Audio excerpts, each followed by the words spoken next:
Alrighty, I am pleased to be joined by Brandon, the host of Barrels and Barrels podcast. It's a bourbon and baseball podcast. Thanks for coming on, Brandon. Yeah, thanks for having me, man. Yeah, thanks again for responding to me. Wasn't sure because I messaged a bunch of people and you were like one of the only ones that answered back. So again, thanks again. I definitely wanted to talk about the World Series, one of the biggest events in sports right Yeah. now, exactly, but probably just altogether in the whole year. So before we start talking about the World Series and the playoffs and Aaron Judge and Shohei hmm Ohtani and the Rangers hiring Bruce Bochy and the Marlins hiring Skip Schumacher. If you want to kind of talk about your podcast, how you started, what you're doing right now. Of course, we all know they're talking about the World Series, but Yeah. just kind of around that type of stuff. Yeah, my name's Brandon. I'm in Cincinnati, Ohio. For my real job, my second job is to have fun and talk about bourbon and baseball. We are a bourbon and baseball podcast, so the dual barrels there. We're pretty young. We started about a month and a half ago as a real podcast. We've been planning this out for a while, but finally got all the logistics. Myself, Michael Burns, he's another buddy of mine who I met in Alabama, and our executive producer, Kyle. He's also here in Cincinnati. The three of us, we break down bourbon reviews, but also break down the latest in baseball and what's going on. And we're trying to get more into the reviews of ballparks and stuff like that. But now that the season's come to an end, we'll have to wait for that for next year. All right, again, thanks for coming on. I saw that you had a podcast. I was like, I definitely got to interview you. And let's start from we can talk about the World Series just in just a second here, but the Rangers hiring Bruce Bochy. I was kind of Mm-hmm. surprised he wanted to come back. I know I heard rumors that he wanted to come back and teams were Mm-hmm. very interested. And I think the Rangers only interviewed him, and I think they interviewed Tony Beasley, but they Yeah. strictly interviewed Bochy. Were you surprised by that hire? No. The only thing I'm surprised about is that I don't think the White Sox jumped on fast enough. I think he would have been a better fit with the Chicago White Sox. They're more of a win now type of roster than I think the Rangers are. The Rangers need a little bit more pitching and a little more depth down their lineup. They did have some big signings in the offseason last year with Seager and the names is Marcus Semien, and then John Gray as a pitcher. But I don't think that the roster is as much of a win now roster. And I think Bochy is looking to win now. He's 70 years old. So it's not going to be too much longer that he's going to be in the league. We just saw Tony La Russa retire from baseball, being a little bit elder in the game. So it was a surprise for the fact that it was just a different team that he went to. I was not surprised he signed with the team. I just didn't expect the Rangers to be the one. Is it realistic to think the Rangers will make the playoffs next year?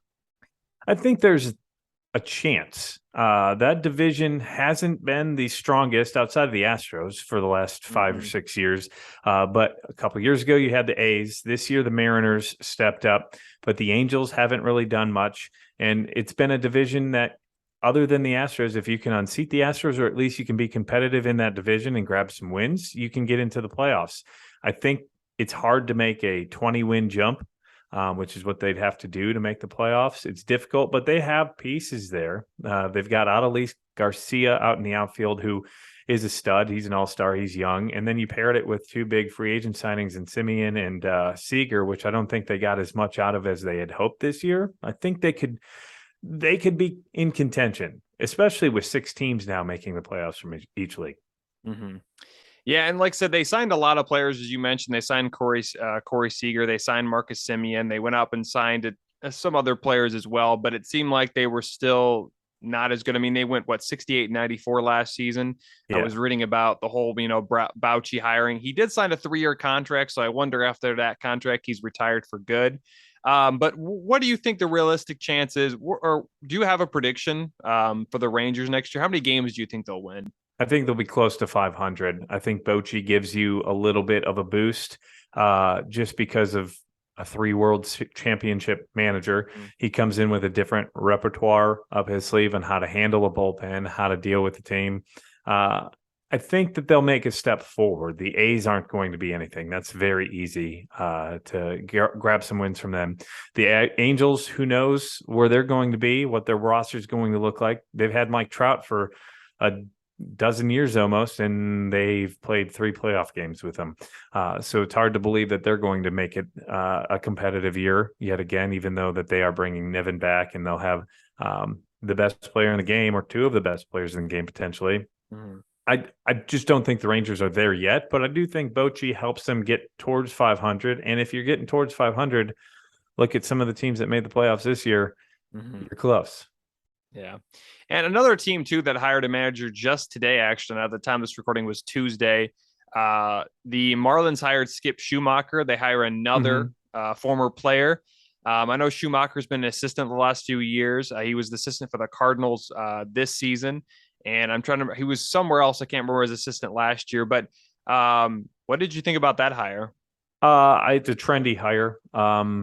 He's a young player, still just fresh out of the game. A lot of teams have done that. Look at Dave Roberts when he got signed by the Dodgers. He's been there for a long time now. Even Aaron Boone, David Ross with the Cubs, and just the younger generation of coaches bring that new wave into the game. Mm-hmm. I'm not surprised with that. He does have a little bit more experience than a lot of the other coaches who have been re-signed or who have signed in the past recent years. Like David Ross had never coached a game in his life, not even in college or in the minors. So Schumacher has been a bench coach with a very good Cardinals team this year. He had a long tenured career. I think it was 11 seasons.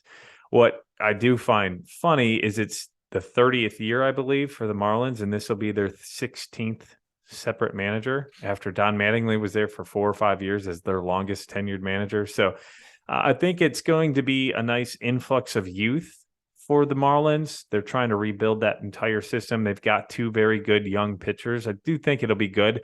It's hard to know when you've got a coach who's inexperienced like that. Yeah, and you were talking about, I didn't realize that, but 30 years in baseball and you've had 16 managers. So that's like basically a manager every 2 years. Like, Yeah, or and only they've won the managed. World Series twice in that Yeah. time frame. And it's even crazier too. Before 2020, they hadn't lost a postseason round. They had been in the playoffs twice, and they won both World Series. And then they swept the Cubs in the first round of 2020 before they lost. I think it was to the Braves or the I don't remember. I think it was the Braves in 2020. It seems like though the Marlins try to rebuild every year, and then those 2 years they got lucky and won the World Series. It is kind of funny how that works. But yeah, I mean, 16th manager in 30 years. They got to find stability. And I think with Schumacher, you'll have that. I mean, he was a great player, a good second baseman. He was always a solid player. I want to say he won 2 World Series because as a Cardinals fan, I think he was with him in that 06 season. I know he won with them in 2011, but anyways, he has experience. He has championship pedigree. So that's good for the Marlins. Let's go into some free agency news. Now, Aaron Judge has been kind of the story right now. They got swept, but he still had a season for the ages. And definitely. Yeah, and he's already rejected a few of the Yankees' offer. And I feel like right now what the Yankees should do is just give him a blank check and just say, sign as much as you want. I think he deserved that. Oh, for sure. And do you think Judge, or let's just say, do you think Judge stays with the Yankees? No, I think he's probably going to end up in San Francisco. Either San Francisco or he stays in the same city, just playing in a different uniform. I think Stephen Cohen with the Mets would throw a lot of money at him. Money's not an option for Stephen Cohen. You saw what he did with Scherzer. You're probably going to lose DeGrom in New York. So to seal Judge from the Yankees to the Mets, I think would be a very savvy move. I think it's going to be hard for the Yankees to keep him. He bet on himself, but the Yankees always have the money. There's a chance. I would say it's a 50-50 chance, but at the beginning of the season, I thought it was more 75. Yes, he'd stay with the Yankees. So I wouldn't be surprised. He's from Sacramento. So to play back home, he's 30 right now, getting towards the second half of his career. I wouldn't be surprised if he goes to a place closer to home and more comfort. And I understand they still went to the ALCS. They still had a great season, right? But do you think does Aaron Judge deserve any blame for losing in the NLCS or ALCS, excuse me? I think the entire team deserves some blame. They came out hot in the beginning of the year. And then if you look at the team during the second half, they dealt with a lot of injuries, but they just weren't the same team from probably mid-June on. I don't think it's Judge. I do think he was tired. He did play somewhere near 54, 55 straight games, which if you look back in the day, players did that all the time. But The pitching wasn't as good. The toll that it takes on your body back then, you weren't grinding it maybe as hard as you are today. And the mental toll that it probably took in the last couple of weeks to try to get to that 60 home run mark and then to finally make it to 62. I do think it weighed on him a little bit, but usually you get a little bit of boost in the playoffs. And I think he was 1 for 12 or something along that line in the ALCS, at least the last statistics I looked at. So does he deserve blame? I think it deserves up and down the whole lineup because not everybody produced. I think the best batting average on the team was Harrison Bader, which is not the guy you're counting on or expecting to be your guy. Yeah. And it was a little surprising to see the way they went out. They were definitely one of the better teams throughout the year. Then when it came to the postseason, I mean, the Astros just destroyed everybody, which is kind of surprising with the Astros not losing a single game, which is just incredible. But before we talk about the Astros, we have another free agent. Well, he's not a free agent. He's going to be with them for at least one more year. But Shohei Ohtani, what does the future look like? I know we've talked about this a lot on the podcast here, but what do you think the future holds for Ohtani? No, that's a very good question. I think he just mentioned something about potentially returning back to Japan. I don't know if that's a power play with the Angels. He's under control for one more year. They just settled with a contract for what's called an extension, but they're basically just buying him out of that arbitration year so they don't have to potentially lose in arbitration. That Angels franchise is hard to put a finger on because the ownership is talking about potentially selling.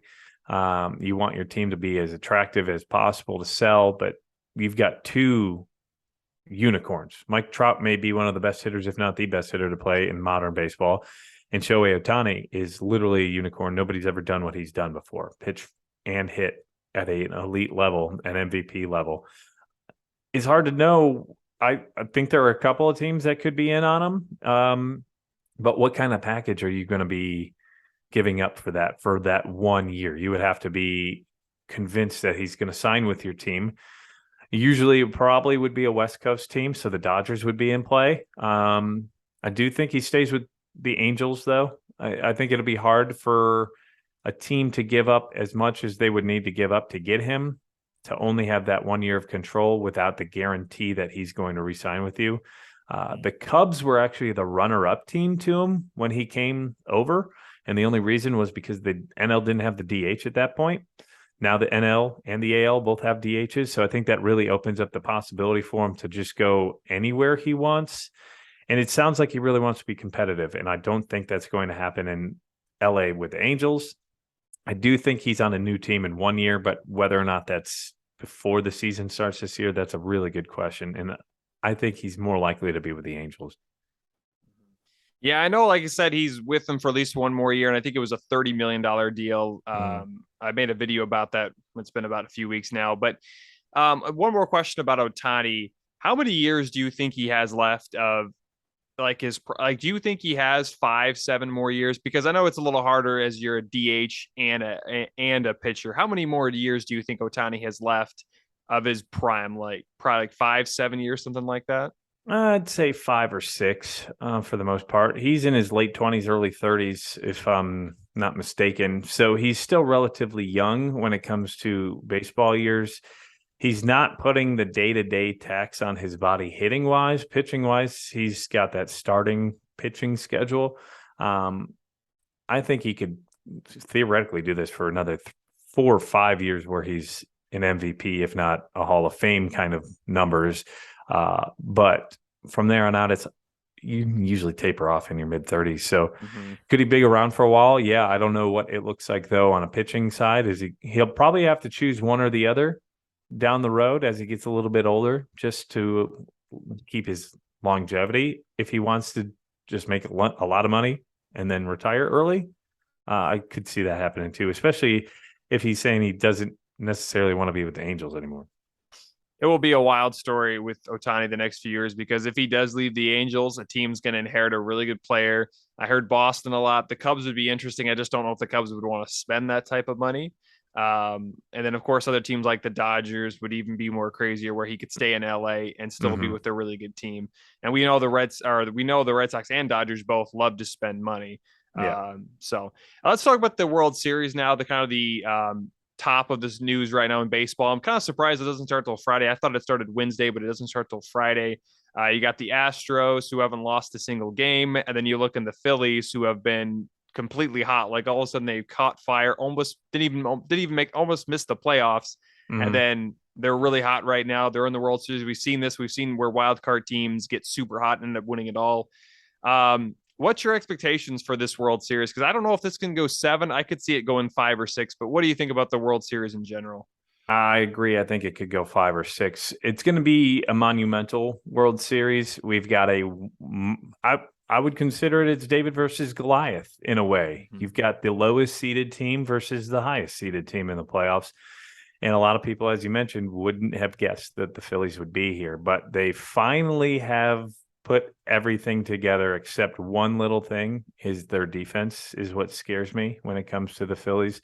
They've been able to hit past that, but I don't know if the pitching that they've faced has been as elite as some of the starters you may see with the Astros. You're going against the AL Cy Young in game one with Verlander, but I do think the Phillies steal it.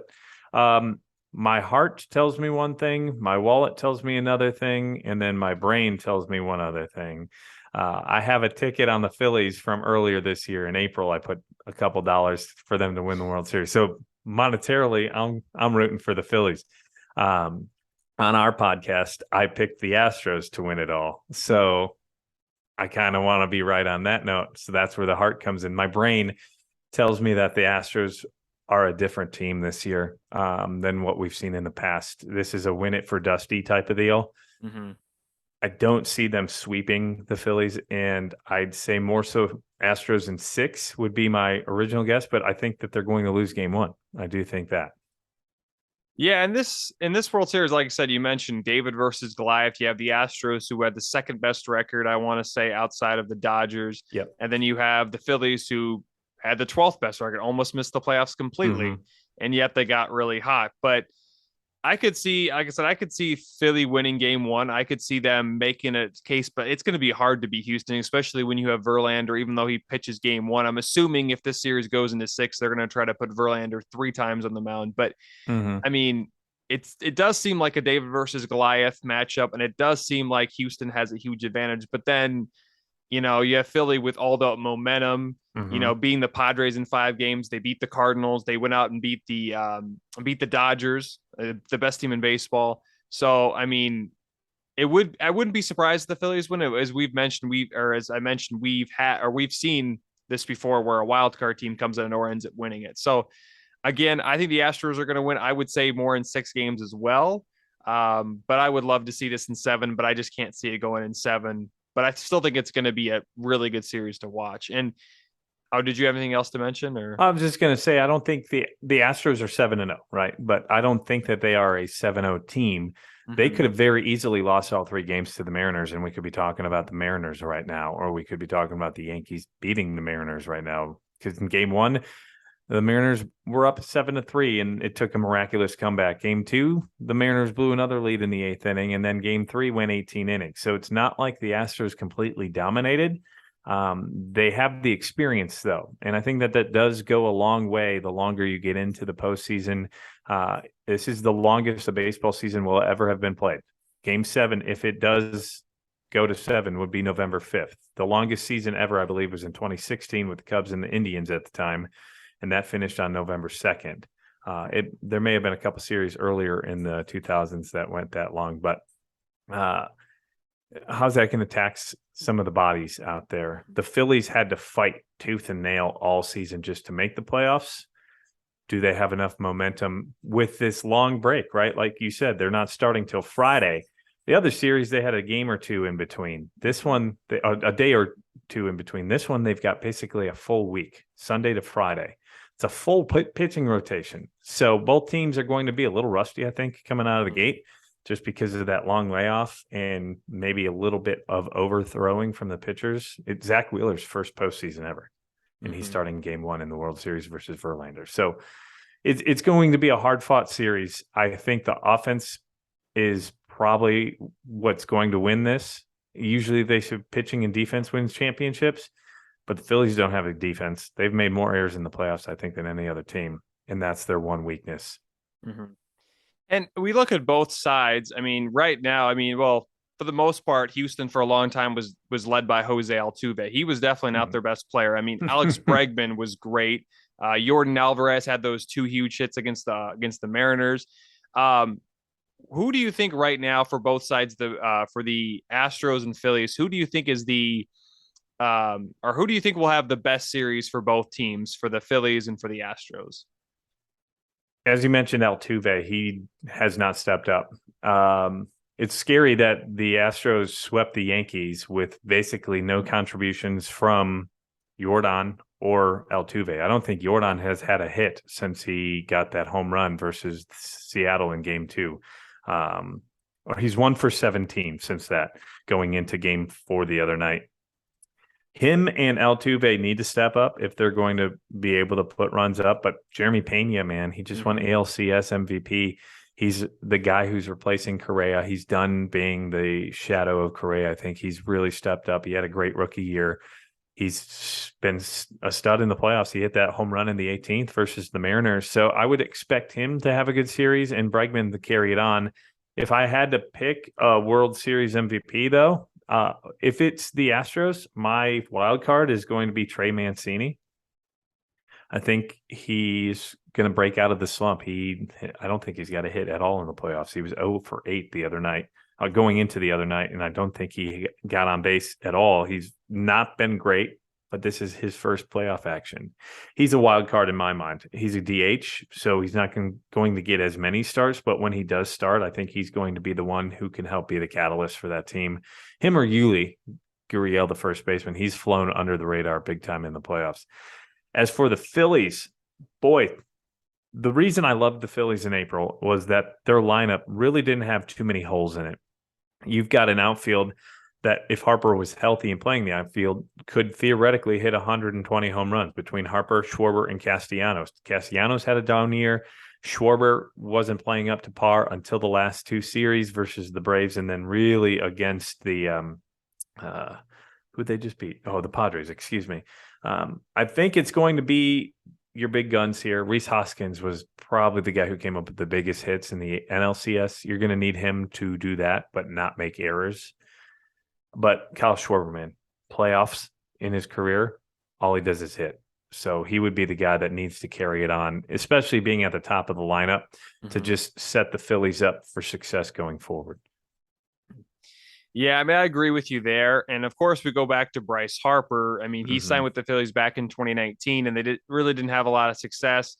And this year was completely different. He has that huge home run in game 5 that pretty much won the game for the Phillies. So I feel like Harper's done a great job of stepping up. And of course, their pitching has been great. Zach Wheeler, you got Aaron Nola. I mean, their pitching has been good. They still have Noah Syndergaard, who hasn't been exactly the best, but he's still a really good pitcher. Right. He's still a good pitcher. So, I mean, the Phillies have done an excellent job. If I had a World Series MVP on the Phillies, I would probably just go with the obvious, either Bryce Harper or Kyle Schwarber.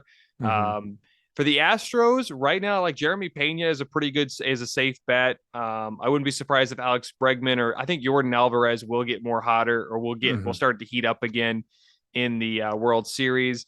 And then, of course, depends if this goes 7. I mean, what if Verlander wins every game? He starts game 1, 4, and 7. He could easily be the MVP as well, especially with how good a season he's having. And he's not getting any younger than he was. Right.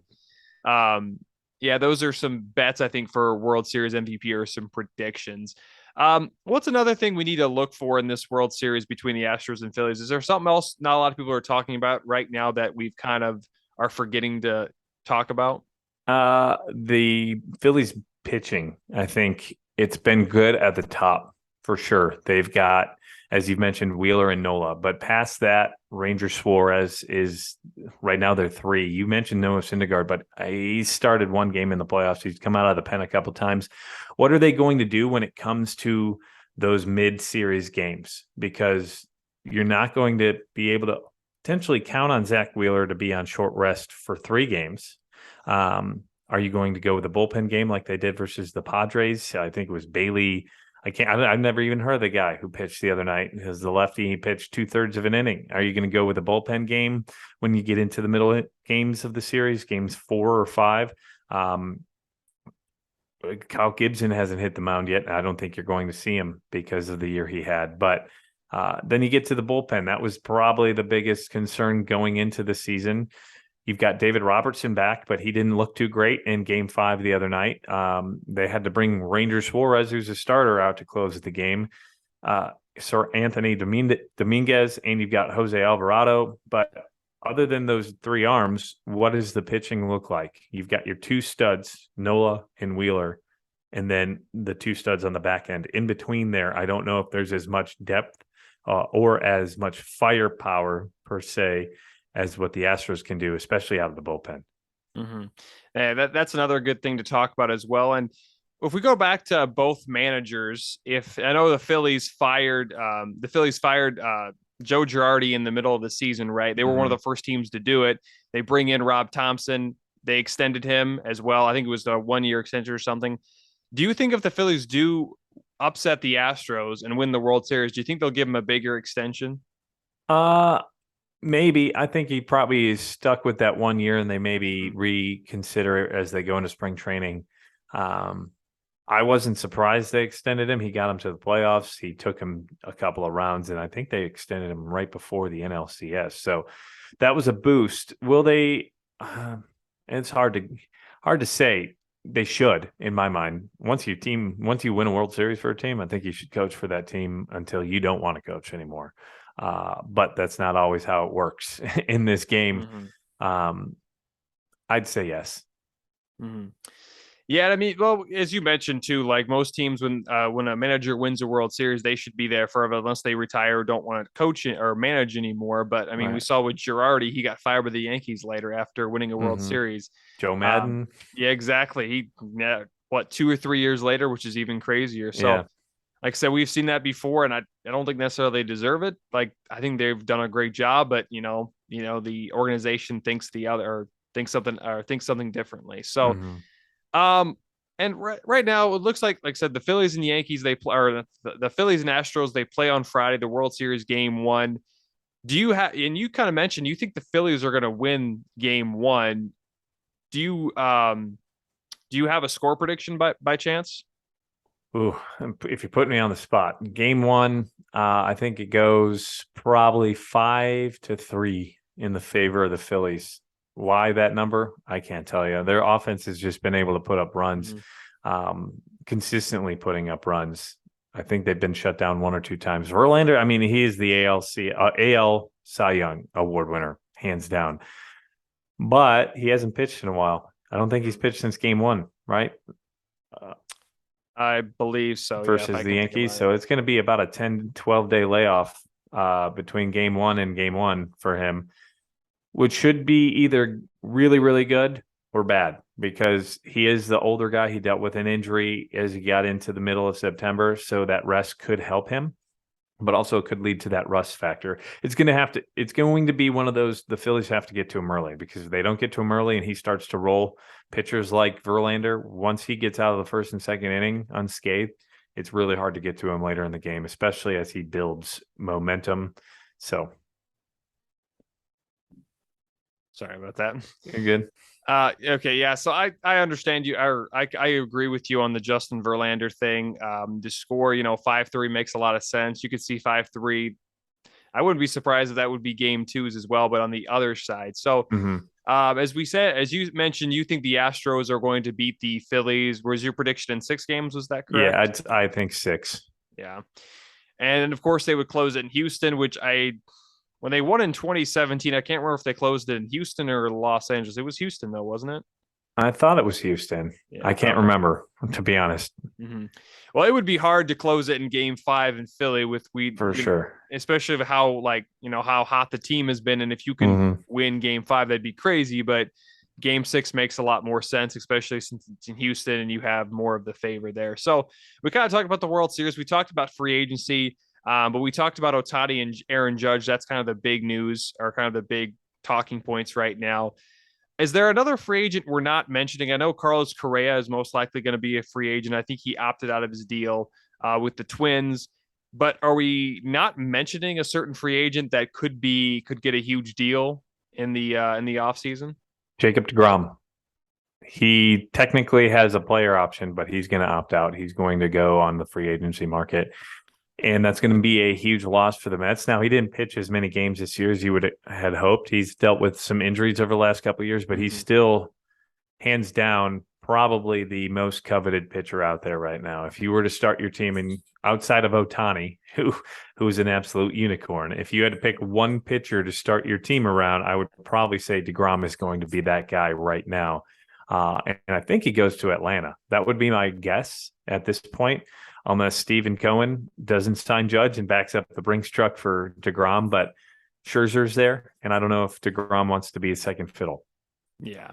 And I think too, maybe I don't know if the Mets are thinking about this, but the injury bug has hit DeGrom the last few years. And I feel like the Mets might be a little cautious of bringing him back. But the thing is, does DeGrom want to go back to the Mets? I know the Mets were a lot better last year, but in the past, it seemed like DeGrom was basically their only thing. Now they had some other good players like Pete Alonso, and then they brought in Lindor, but it seemed like for the long time, it was just basically DeGrom and that was it. And I kind of want to know. I kind of think too that he's eventually going to leave that Big Apple because he would have opted in. He would opt in if he was going to stay, and I don't think he's going to do that. Carlos Correa, as I mentioned, I kind of want to talk a little bit more about him. Do you think he returns to the Twins? They were not good last year. Do you think he goes back, or what do you think the future holds for Correa? It's hard to guess. There's going to be a very competitive shortstop market for sure. You're going to have Trey Turner. Xander Bogaerts is also a free agent coming out of Boston. And I do agree. I do think Correa will hit the market. I know the Cubs are going to be hard after one of them. There's a lot of talk that Trey Turner or Bogaerts, but Correa was supposedly one of the Cubs' top free agents that they targeted this past offseason. So I could see a fit there.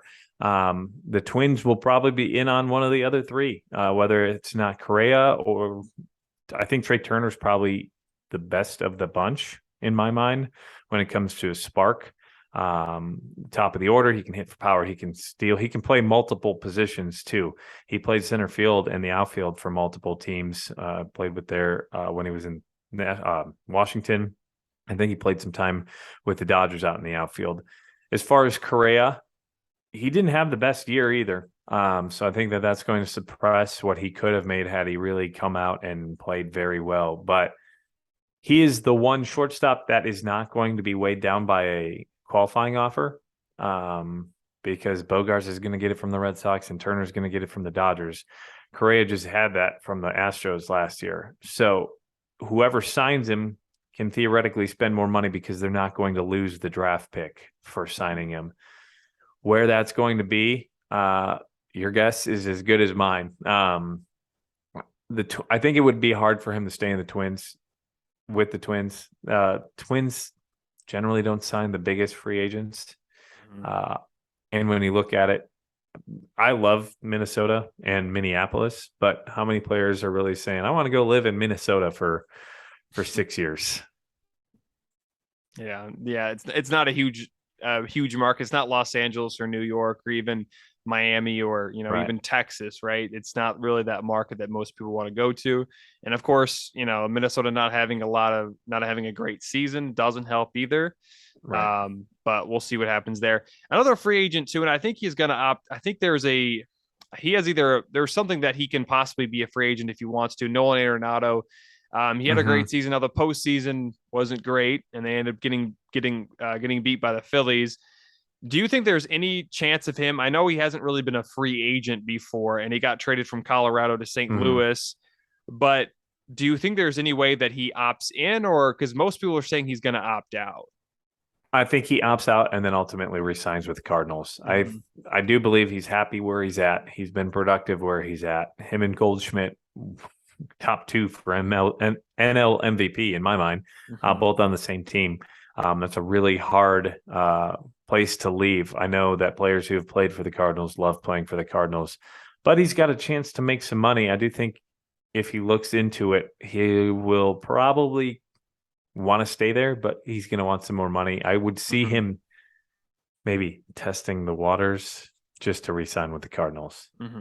Yeah, just kind of give that edge so he can make more money than he's currently making. So it does make a lot more sense in the financial aspect. And of course, what a player doesn't want doesn't want or wants Right. less money than more money, right? And especially with no salary cap in baseball, teams can spend as much money as they want.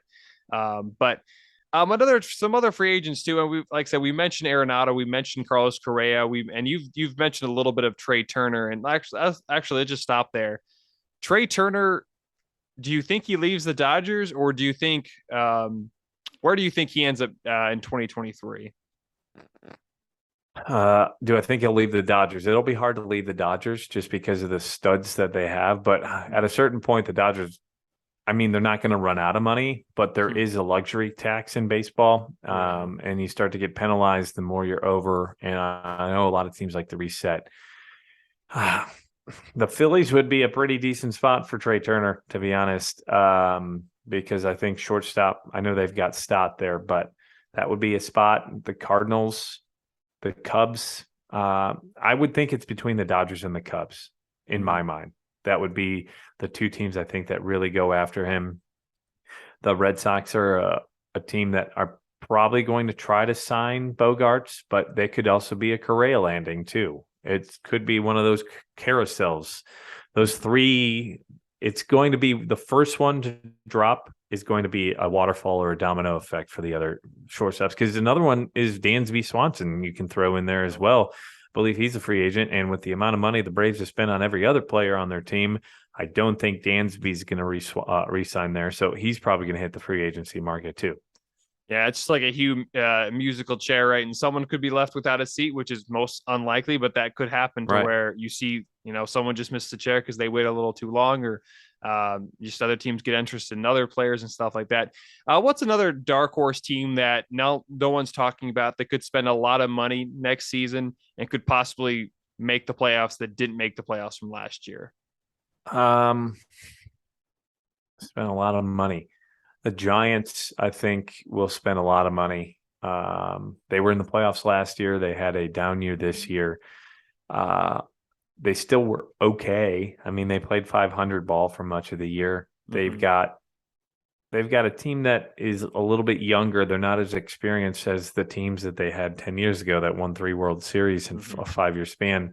But that's a landing spot for Judge. That's a team that could spend theoretically $350 to $400 million on that one player alone. Otherwise, I do think that the NL East is probably going to be really trying to spend money. The Braves and the Mets, they don't like how they're having to watch the Phillies.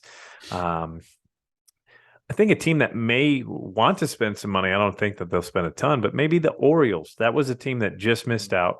They could supplement their team. They're not a big market team, so they're not going to be outspending multiple teams. But between them, the Mariners, I think, could use an upgrade in some spots here or there, maybe a couple more arms for their rotation. I think it's really going to just be the normal teams that are trying to spend some more. Yeah.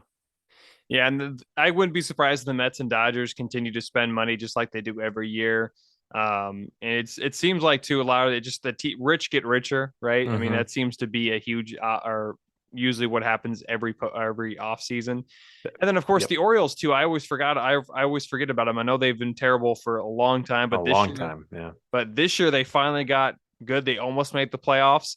Yeah, definitely keep an eye on Orioles. I completely forgot about them. So that would be interesting. I think a lot of people outside of people in the AL East or AL East fans would like him to succeed. And we'll see what happens next season. But you said, like I said, you have the Astros in 6 games before. And again, thanks for coming on. I know we're starting to run out of time here, but is there anything else you want to mention about your podcast, doing something exciting or something like that before we end the show? Yeah, we record about once a week. We're probably going to be doing a few more, maybe even a daily update on World Series games, break them down, just time depending. We're on Instagram, Barrels Pod. That's where you can find us, and that's where you found us and sent us the message to join us. We're pretty fun dudes. We just like talking baseball, and 2 of us actually drink bourbon. The other one, he doesn't drink at all, so it's kind of funny that he's part of a bourbon podcast. But we're excited. We're just getting our feet under us. We'd like to grow and help with some other people helping us grow. So I really appreciate you having us here on Sportstown. And yeah, I'm just excited to see a really good, hopefully. And it's a new team in the World Series, right? Like the Phillies haven't been here since 2009, I think. So Yeah. I'm just excited to see new blood outside of the Astros. Yeah, it was crazy. 2011 was the last time they made the playoffs, and for a Mhm. long time, from 28 to 2011, they were that top team when they had Ryan Howard, Chase Utley, Jimmy Rollins. They had Jason Mhm. Hayward. They had, or not Jason Hayward. They had Jason Worth. Jason Worth. Yeah, I was gonna say they Yeah. also had guys like Cole Hamels, who was the MVP. So it's been a long Yep. time since they've been really good. So it is exciting to see them. And the Astros haven't won in 5 years, even though Right. a lot of people are starting to get sick of them. But Yeah. Well, the whole cheating thing adds a whole new thing to that equation. Actually, too, I do want to kind of mention that before. If the Astros do win this World Series, do you think there's going to be a lot of fans? Because we know that a lot of people are rooting for the Phillies, right? If you're not an Astros or Phillies fan, but do you think there's going to be a lot of people just disgusted if the Astros do win the World Series? A little bit. I think that there's always going to be that bad taste left in your mouth when you have players like Bregman and Altuve, who are still on the team, who benefited from that back in 2017. Verlander was on the team then, but he's not the one cheating. He's just the one benefiting from it. But I think as long as Altuve's a part of that team, there's always going to be a little bit of a bad taste. But most of the other guys who were part of that, Beltran, gone, Correa, gone, different teams. You've got different players have come up through the system. Jordan wasn't really part of that. Still leaves a bad taste. I'm just happy because I'd like to see Dusty Baker finally win a World Series. This is the 5th team he's taken to the playoffs. He's been there many times. And for what a lot of people don't like Dusty, I got a soft spot for him because of the amount of success he's had. So it'd be the cherry on the top of his sundae for his career. Yeah. All right. Thanks again for coming on, Brandon. Again, don't forget to check out their podcast. Be down in the description below. And again, have a good night. Enjoy the World Series. Got to have you come on. This was definitely fun. Got to have you come on one more time at least. Oh, for sure. Maybe after the World Series or something. So again, enjoy the Fall Classic and have a good night. You as well. Thanks for having me. Thank you. Thanks for listening to the Sportstown podcast, or the STP pod for short. You can find us on Spotify, Apple Podcasts, YouTube, and much more. Also, follow us on Instagram, Facebook, and Twitter at Sportstown Podcast. If you want to check out more videos of the Sportstown podcast, click on the right.